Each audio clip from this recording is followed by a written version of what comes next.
Hi everyone, my name is Milo Peng, and today I will deliver my persuasive speech. The Chinese woman shouldn't be bound by traditional values.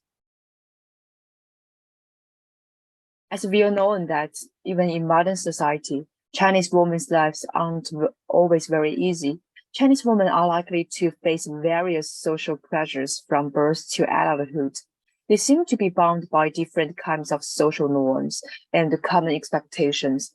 For instance, when they reach the age of marriage, they must get married and form a family and have children.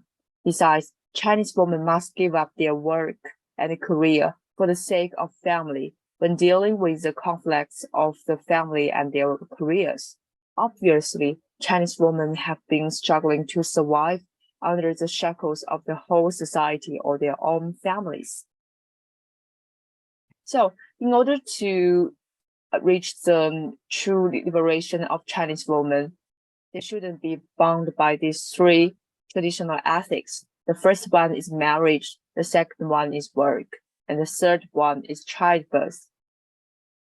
My first point that I want to persuade is that the Chinese woman shouldn't be bound by traditional marriage concepts. As you can see in this picture, this is the authentic image of the traditional marriage in the 1950s in China. Actually, in the past, this traditional marriage system was very popular in Chinese society. And this marriage system has three major needs. The first one is to prevent aging.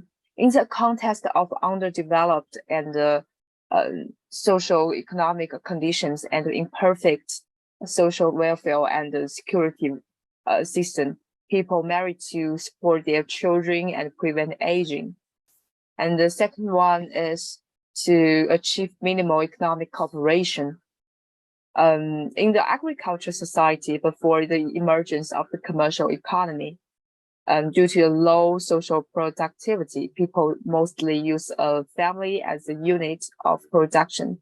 Marriage between a man and a woman to achieve such a production cooperation is very common in this whole society. And the third one is inheritance.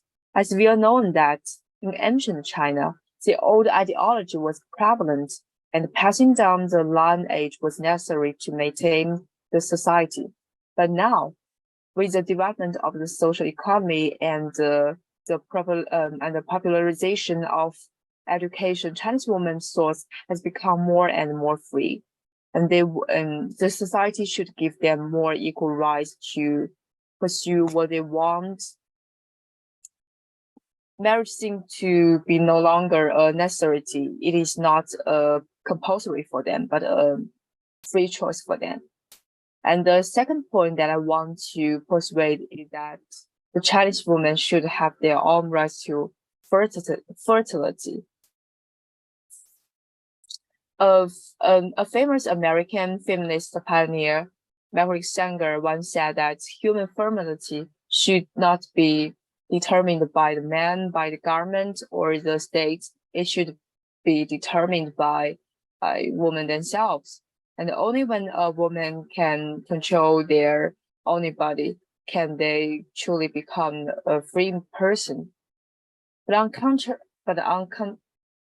contrary, in the ancient China, people always hold the idea that a physically healthy woman should have children at an appropriate age, while those who haven't have had children for a lifetime always face the societal biases.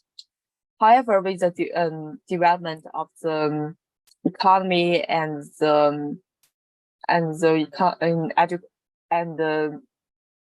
with the development of the education, they no longer follow the traditional route, but demand to break free from the contrasts of traditional marriage concepts. Modern women are more eager to choose the life they want and seize the initiative in their marriage and childbirth.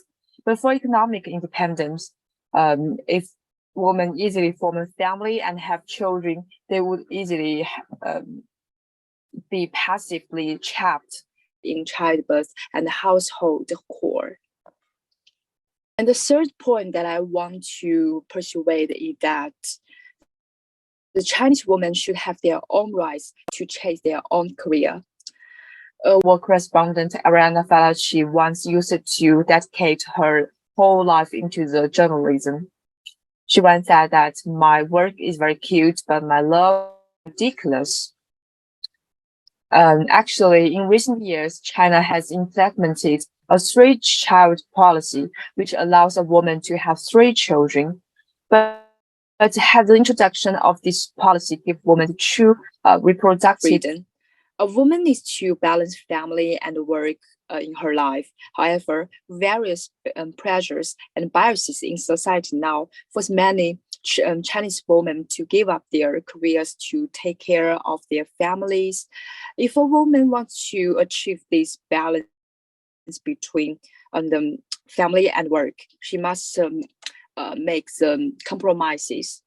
So I think becoming a mother and not accepting the shackles of marriage or losing one's personal statue in this society is very rare and seldom in Chinese society nowadays. Therefore, society should reduce the pressure on women to have children and give them more freedom to choose their own life. Finally, I want to draw a conclusion. The issue of equality for women has always been a hot topic in society. Regardless of the era or country, the lives of Chinese women today are still more or less influenced by traditional values and oppressed by social norms. So what we need to do is to respect and recognize the gender of women and speak out for their needs. Thanks for listening.